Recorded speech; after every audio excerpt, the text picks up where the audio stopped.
Let's go through Activity 6, Classification with Partition Models and Nearest Neighbors. So question number 1 asks us to do some classification on the churn data frame, where we're interested in trying to classify customers as ones who will churn, basically quit their contract and not renew, and ones who will not. So let's load up the Reg class library and the churn data frame. We have data on 5,000 customers, and we want to be predicting churn, yes or no, for whether the customer did churn or did not. And this is data from a telecommunications company, so we have information about customers' calling behaviors, etc. All right, so when we're going to do classification, our main interest is developing a model that will generalize well to new individuals. We don't really care how well our model classifies on the training data, the data used to build the model. We just want to know how well it's going to make classifications on new individuals. So whenever we do predictive modeling, we're going to start out by taking our data frame and splitting it up into a training sample where we will build a bunch of models and try them out, and a holdout sample. And we're going to reserve the holdout sample until the very end after we've decided on our final model as a sanity check to make sure that the model is able to predict well on the individuals on the holdout sample about the same accuracy as what we would expect. So the first thing we need to do is to make this split, and because this is done at random, it's important to do set seed in order for us to be able to reproduce the results. If we don't do set seed, every time we do this split, we'll get a different set of individuals in the training and holdout samples. So for grading purposes, I need to make sure we're all on the same page here. So we're going to run set seed, and then I'm going to define a vector called train rows, where I'm going to sample from the numbers 1, 2, 3, etc., all the way up to the number of rows in our data frame. And I'm going to take 75% to put into the training set. So the way the sample command works is the first argument gives you the things you're picking from at random here, basically the numbers 1 through the number of rows of churn. We're picking row numbers at random. The second number tells you how many objects you're basically picking. So 75% of the number of rows, that's what we're going to select. We're going to get these row numbers out. We can see that if we look at the first few elements of this vector train rows, this is telling us the row numbers of the churn data frame that are going to go into our training set. So we can say, all right, well, let's extract those rows from the churn data and put that into the training set. And for the holdout sample, we're going to take everything but those rows. So putting the minus sign in front of the vector tells us basically everything but the elements inside that vector. So I'm actually going to go ahead and just highlight all those rows and make the training and holdout sample. All right, so now we can do some sort of modeling. We're going to restrict ourselves to just building the models on the training data. We'll select our final model from that, and we'll look to see how well it actually does generalize on the holdout sample. So let's start out with just the naive model here. So what would the naive model predict for every single class? Well, let's look at a table of the classes in the training data. We see the majority is no, so the naive model is going to classify everyone as no. All right, well, how well is that model going to do on the holdout sample? Let's look to see what the misclassification rate is going to be. Well, it's going to correctly classify 1,080 individuals, but it's going to miss all of the churners, 170 out of the number of individuals in the holdout here. So we're going to make a misclassification rate of 170 out of the number of predictions that we made, and this is going to be our misclassification rate. And that's also what we're going to refer to as the generalization error of the naive model. So obviously a pretty bad model. We want to identify churners here, and if our model is predicting everyone's not going to churn, well, we're really going to learn nothing from this model. But this gives us a baseline, gives us an idea for how much the other models we're trying out need to do in terms of performance in order to be worthwhile. All right, so can we beat 13.6% with a logistic regression model? All right, well, let's give our model a name, just M here. We'll run a logistic regression trying to predict churn from all the predictors, churn twiddle dot. Specifically, we're going to use the data in the training sample, important to be building our models on the training sample. And we'll add in that extra argument family equals binomial so that we do logistic regression. All right, so we fit the model on the training data, and let's see how well it generalizes to the holdout sample. Now, in package_reg class, I've written a command generalization error, which takes a model, either a logistic regression model or a partition model, and figures out what the misclassification rate is on a particular data set. So the second argument tells us where we want to be making those predictions. Let's look to see at the misclassification rate on the holdout sample. So not only that, but it also tells us what the misclassification rate is on the training sample. So on the training, our error is 13.6%. So 13.6% misclassification on training. And what we see is that we get a 12.3% misclassification on the holdout. Now, that's kind of interesting. Typically, our models perform worse on holdout samples than they do on the training sample, but in this case, it happens to do just a little bit better. But what you'll notice is that, all right, if we compare this to the naive model with a 13.6% misclassification rate, we see that we don't really do all that much better. Yes, we do beat the naive model, but not by much. So it's definitely worth it to use logistic regression, it looks like, but we're not really making a slam dunk model here. What about naive Bayes? Sometimes naive Bayes does better than logistic regression. So let's load up the library that allows us to do naive Bayes, and we'll run the procedure naive Bayes, predicting churn from everything, churn twiddle dot, making sure to build this on the training data. And then what we're going to do is we're going to make predictions. So we're going to say predictions.train, our vector of predictions, is going to be predicting from the naive Bayes model on the training data itself, just to see what the error was on the training data. And then we're going to make the confusion matrix. So we'll make a table of the actual values on the training data and what the predicted values were. Got to pluralize predictions. And we know to get the misclassification rate, that's going to be basically 1 minus the sum of the diagonal elements of the confusion matrix divided by the number of predictions that I've made here.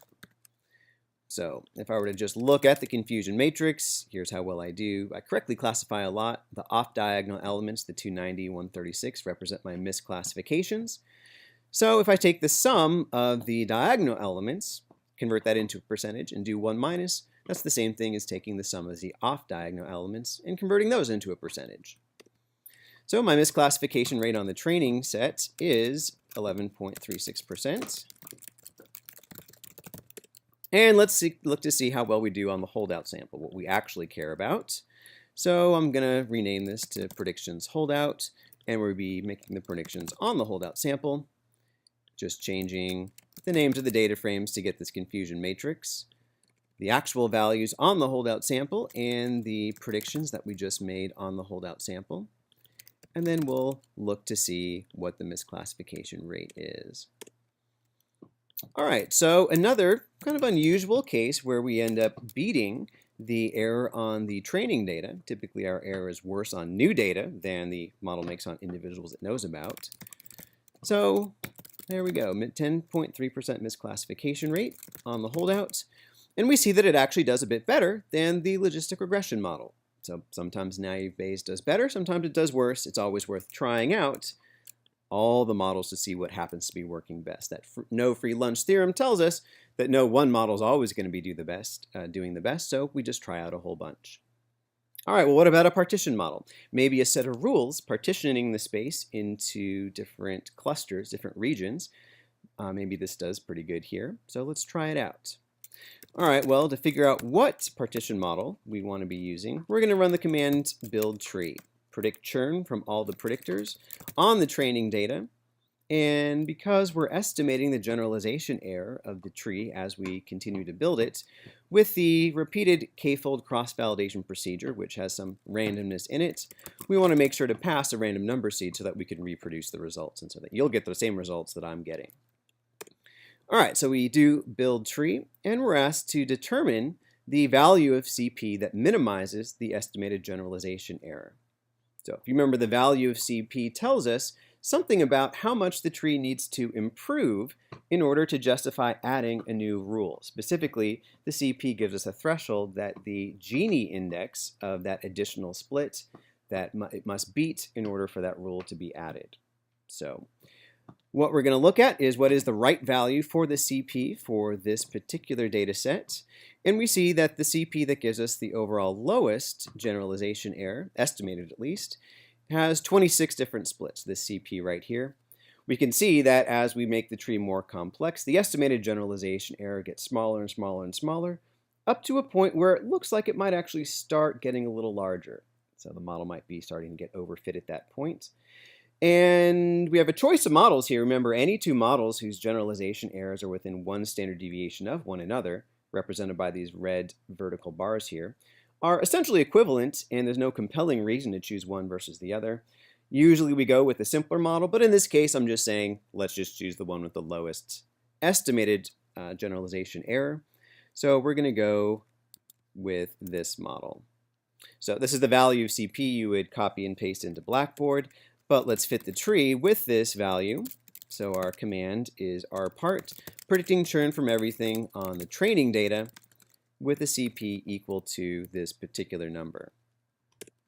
All right, and once again, the command generalization error will work for this particular type of model in Reg class. Let's see what the generalization error is on the holdout sample. So first, we look at the generalization error on the training set, and we actually see that it's 4.1% misclassification rate on the training data, which is really good. That kind of blows away all the other models we've looked at. But we really want to know, okay, well, how well does it make predictions on new data here? And we see that it actually does really quite well, a misclassification rate of 4.72% misclassification rate on the holdout sample. So a much, much better approach than naive Bayes or logistic regression in this case. All right, now the last technique that we've talked about so far is the k-nearest neighbors technique. Now, unfortunately, it takes a bit of work on our part to perform nearest neighbors. We need to figure out how far each individual is away from each other. We need to calculate a measure of dissimilarity. Now, if everything was numerical, not too much of a problem. We need to just scale all the numerical variables to have a mean of 0 and a standard deviation of 1. But in this case, we have two categorical variables. Now, the way we're going to approach it in this case is to just convert international plan and voicemail plan into just numbers, and then we'll scale all of the columns to have a mean of 0 and a standard deviation of 1, and that'll give us a reasonable way of figuring out what the distance is between two individuals. And so we'll just go with that for right now here. All right, so the first thing we need to do is we need to basically handle these categorical variables. So I'm going to go ahead and actually revisit the churn data frame and make a copy of it.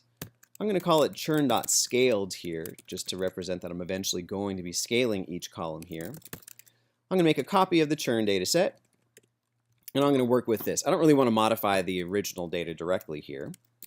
And the first thing I'm going to do is to take the international plan column and just replace it by its numeric equivalent.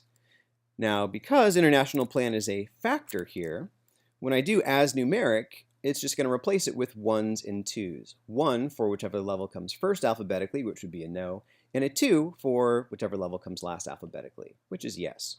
Now, we're going to scale this to have a mean of 0 and a standard deviation of 1, so it doesn't really matter that it's 1 and 2 instead of 0 and 1 or anything.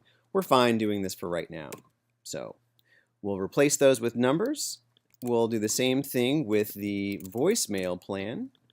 Replace these guys with numbers. If we glimpse inside our churn scale data frame, we now see that international plan and voicemail plan are numbers here. And so now everything is numeric. So what we're going to do is to make each column have a mean of 0 and a standard deviation of 1.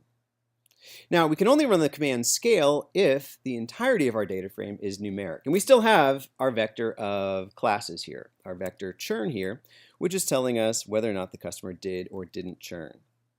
So what I'm going to do is actually make a vector of the answers, the actual classes, and I'm going to take out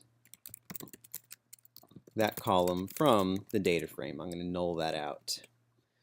So now churn scaled just has numbers in it, so I can scale it easily. And I have what the actual classes were because I extracted that column and called it answers. All right, so now what we're going to do is to scale that data frame. We're going to make sure every column has a mean of 0 and a standard deviation of 1. So we're simply going to rename churn.scale to be the result of running the scale command on it. Now, scale actually converts a data frame into a matrix. We want to convert that back into a data frame with the as.dataframe argument.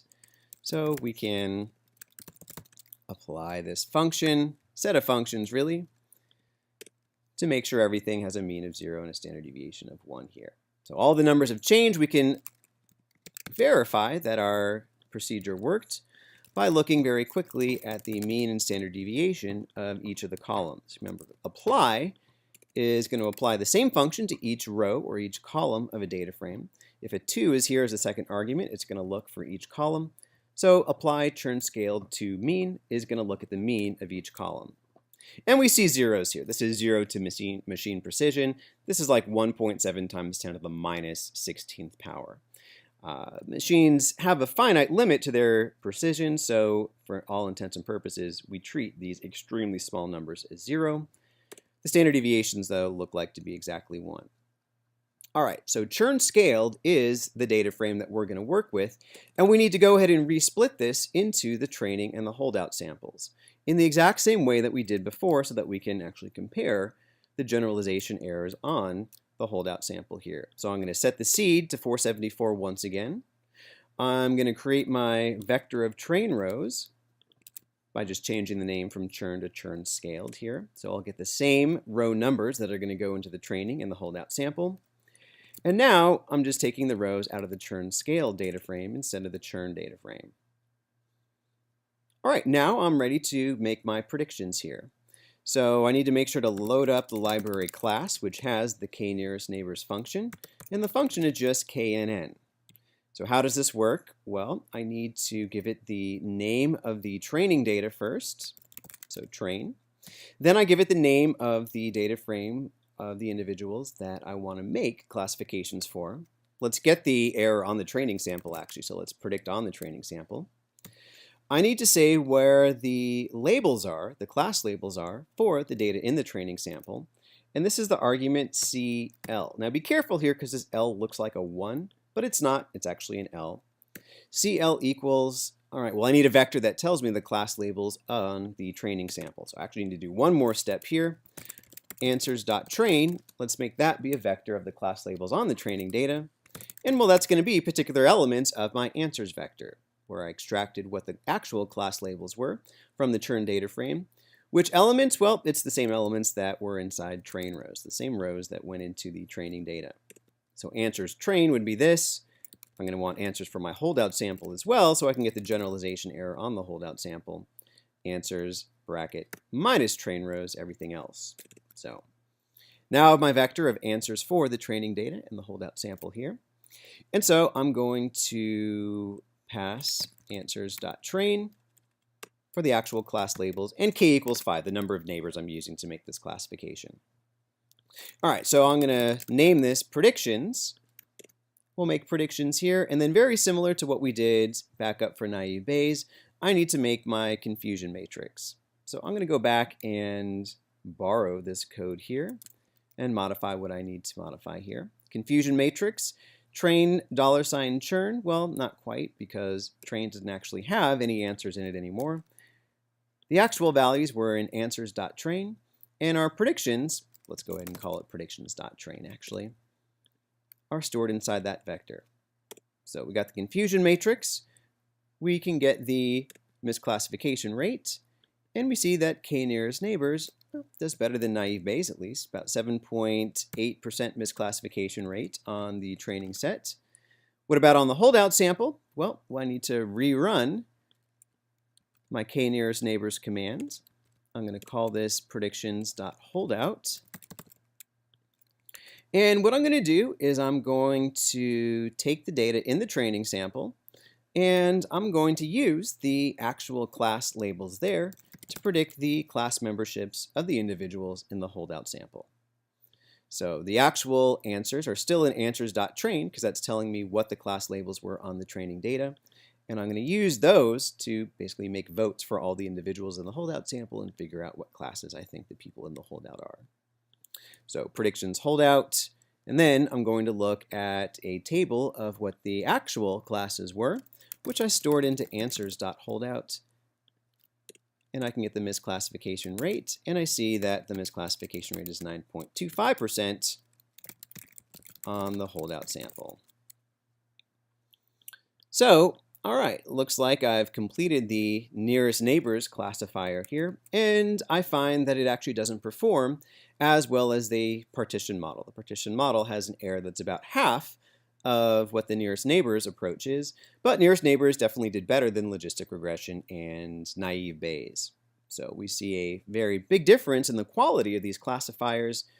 We would choose as our final model basically the logistic regression model, not because necessarily it did the best on the holdout here. Remember, normally we reserve this holdout until we've actually selected our very final model. In this exercise, we're just fitting a bunch of models and just seeing, all right, well, how well did they do on the holdout sample?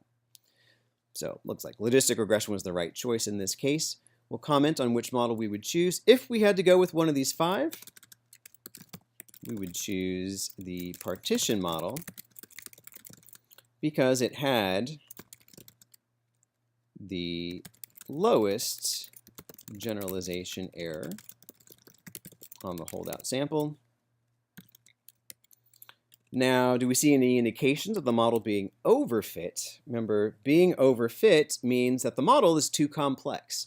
It has so much complexity that it's fitting features that are unique and peculiar to the training data set, which aren't going to exist in the general population. So if we make our model too complex, it basically memorizes the training data set, leaving it unable to generalize well to new data. And so we can spot that if we identify cases where the error on the holdout sample is significantly larger, my guideline is 25% bigger, than the error on the training data. So if we scan back through our results, we see that the error on the holdout for the nearest neighbors is a little bit bigger, but 25% of 7.8, let's look to see what that is, 1.95, so basically 2% higher. We see that while the misclassification rate on the holdout is higher for nearest neighbors, it's not that much higher, so we're not worried about it being overfit. What about the partition model? Nope, this is within 25% of each other, just a little bit higher on the holdout sample. Remember, naive Bayes actually did better on the holdout, definitely not overfit, and so did the logistic regression model. So we'd actually say no signs of any of these models being overfit because the errors on the holdout sample are less than 25% larger than the errors on the training data. So it looks like these models are predicting about as well on new individuals as they are on the individuals that the model used to actually estimate the parameters and build that model.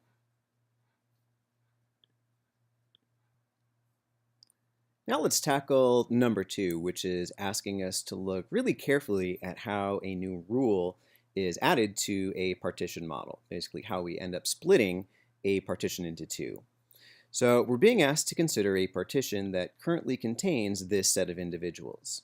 So they have one predictor variable x here, and they have class labels a and b.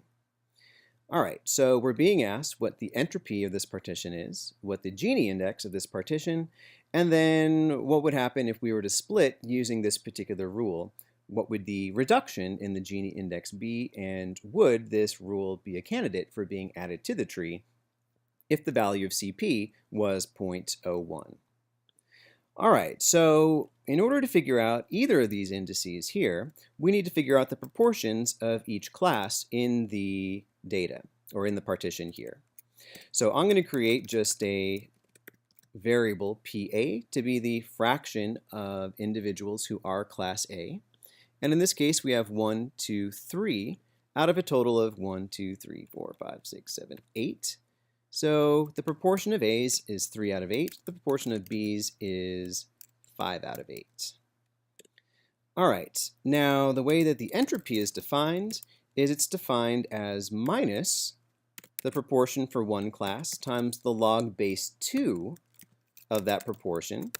That's how we can do log base 2, just add a second argument telling the base, minus that expression for one proportion, and we keep doing that for each proportion. Subtract off p times p of b times log of pb in base 2.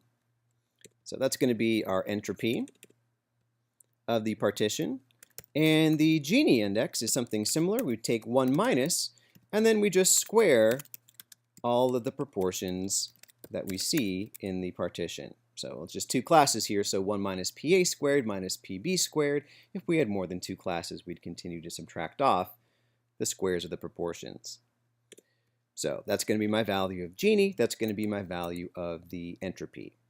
Now, the actual numbers themselves don't tell us anything significant. We know that larger values are worse than smaller values. 0 is the ideal, representing a 100% pure partition. Where these numbers come into play, however, is looking to see whether or not a rule is going to be added to the tree. If we're going to add a rule, obviously the entropy has to get smaller, or the Gini index needs to be smaller. So let's look to see what would happen if we were to split using this particular rule. So if split with x less than 3.6 versus x at least 3.6, well, that's going to split into two partitions. And I'm going to say the left partition is the individuals with values of x less than 3.3.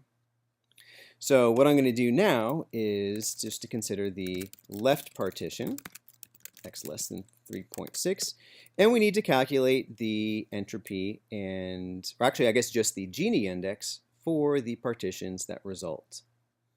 All right, so the Gini index in this case, we need to still figure out what the proportions are. If it's less than 3.6 versus bigger than 3.6, here's our left partition and here's our right partition. So we see that P of A in this is 2/3, P of B is just 1/3 here. And so our Gini index is going to be 1 minus the sum of squares of those proportions.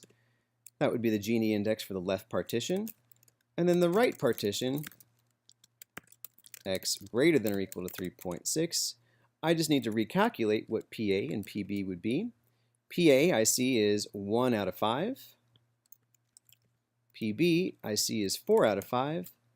And so the Gini index is 0.32.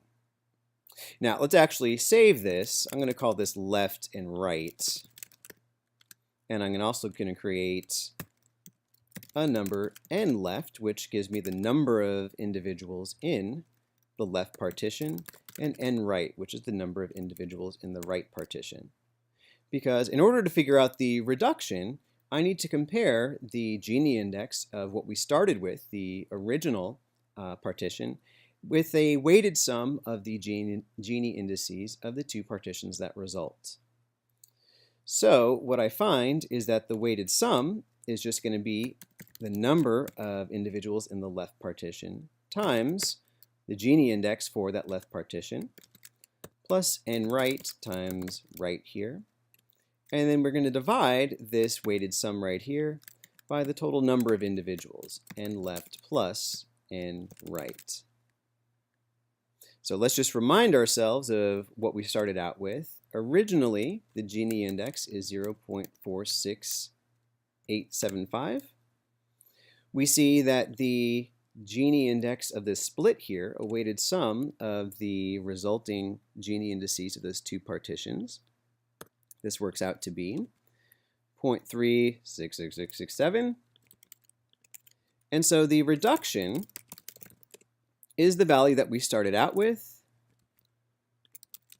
minus what we have now if we make that split. And so the reduction looks like it is just about 0.1. All right, so would this split be taken? Well, yes, it would, because the reduction exceeds the value of CP. Remember, this value of CP tells us, how much the Gini index needs to be reduced if we were to introduce a new split, a new rule, into our model. And this reduction is huge. It's 10 times bigger than that threshold here, so this would definitely be a rule that we would consider adding to the tree.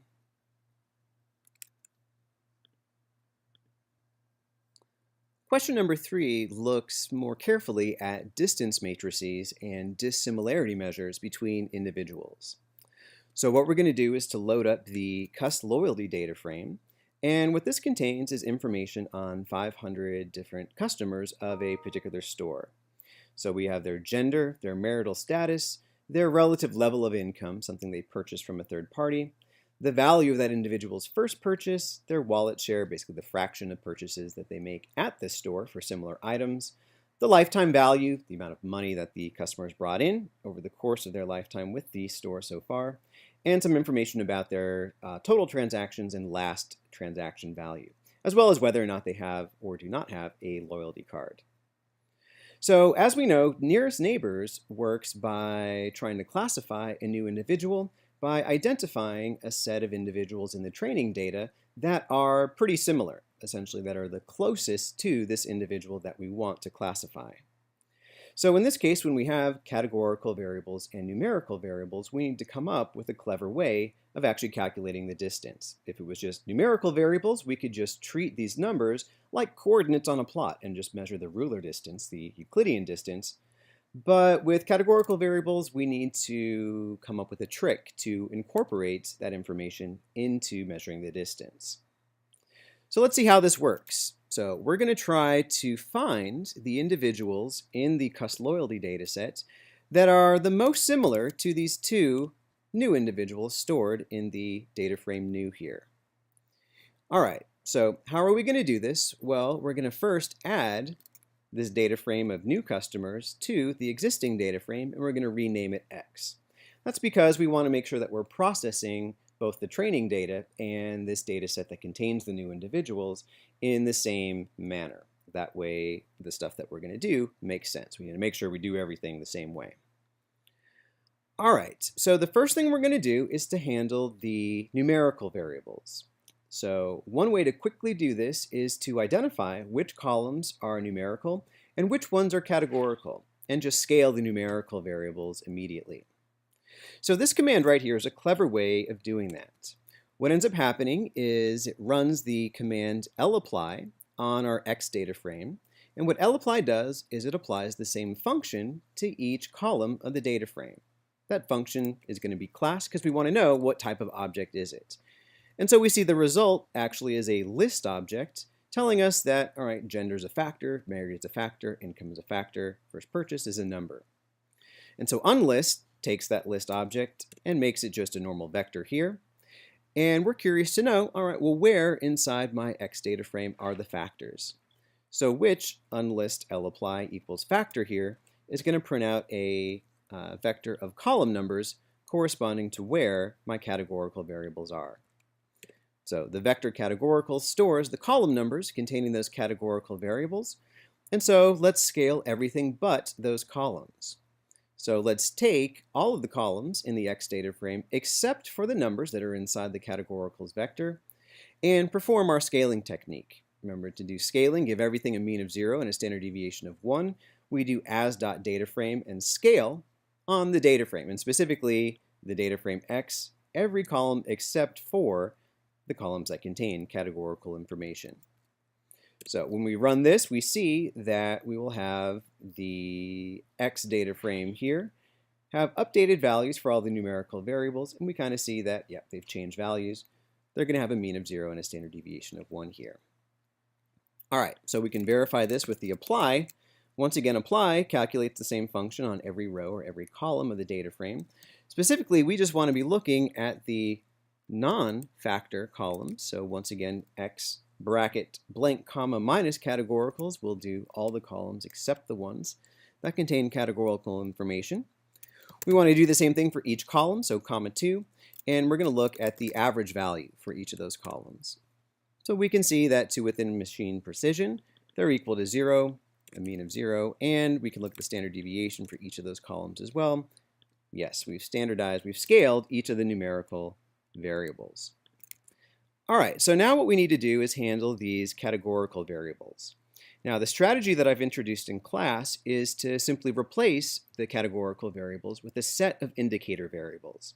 So for gender, we'll create an indicator variable female that's equal to 1 if the individual is female, and equal to 0 otherwise. And another indicator variable, male, which will be equal to 1 if the individual is male and 0 otherwise.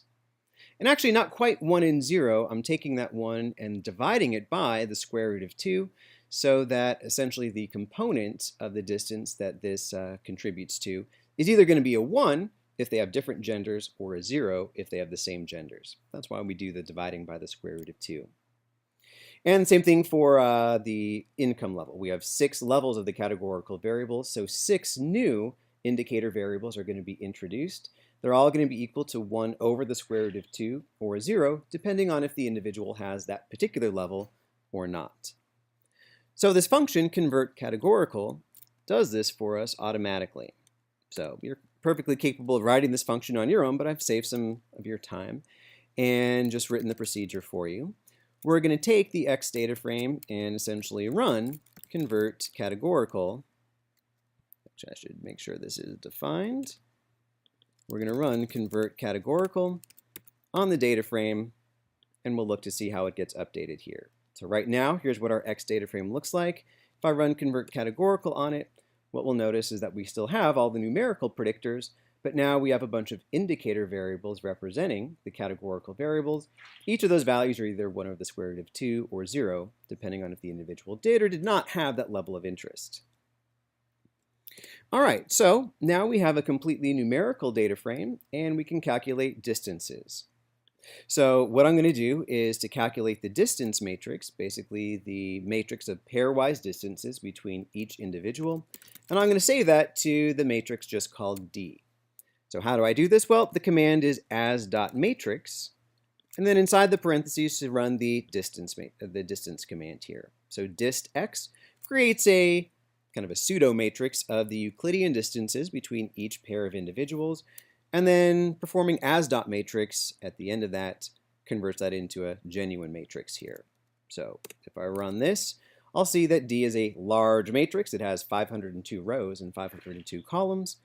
And what we would like to do is determine the individual from the cust loyalty data set. In other words, in the first 500 rows, that's the most similar to the individual in row 1 of new and the individual in row 2 of new. Now, in the X data frame, that corresponds to row 501 and 502, respectively. So let's take a look. Let's look at the 501st row of our distance matrix. So it prints out the distances to all the individuals in our X data frame here. We don't want to sort through this manually, so what we can do essentially is just sort this. It'll go from smallest to largest, so if we want to know the nearest individuals, we can just scroll up to the very top to get a glimpse, or we can be clever. We know that command head is going to print out the first few elements. We see that the distance of 0 corresponds to the individual 501, but that's exactly the individual we're considering, of course. It's the same individual, so they're a distance of 0 from each other. 195 looks like it's the closest individual in the cust loyalty data frame. So it looks like it's 195 here. So let's print out the row 195 in that cust loyalty data frame. I'm actually going to save that to the end here. And I'm going to do the same thing for the second customer in the new data frame here, which is the 502nd row in the distance matrix. We see that, all right, it's the most similar to, of course, itself, a distance of 0. And interestingly enough, it's the most similar to the other individual in the new data frame here. So we'll ignore that guy, and it looks like individual 138 is the one we're going to focus in on. So let's look at the customers in these two rows and just look to see, all right, well, how similar are they, at least according to our eyes. Here is the individual we wanted to basically figure out who it was closest to in the original data, and it's saying that this is the closest individual. So we see they both had the same genders, they had the same marital status, they have the same level of income, relatively similar first purchases. Here's a pretty big difference though, loyalty card no versus loyalty card yes, but similar wallet shares, vaguely similar customer lifetime values, similar values of total transactions, and vaguely similar last transaction amounts as well. So roughly similar, but there are some differences. But of all the individuals in the Cus loyalty data frame, looks like that's the individual that's closest, the most similar to this new individual. Now for the second one, let's just compare. Same gender, female, same marital status, single, different income levels, but still on the relative high side.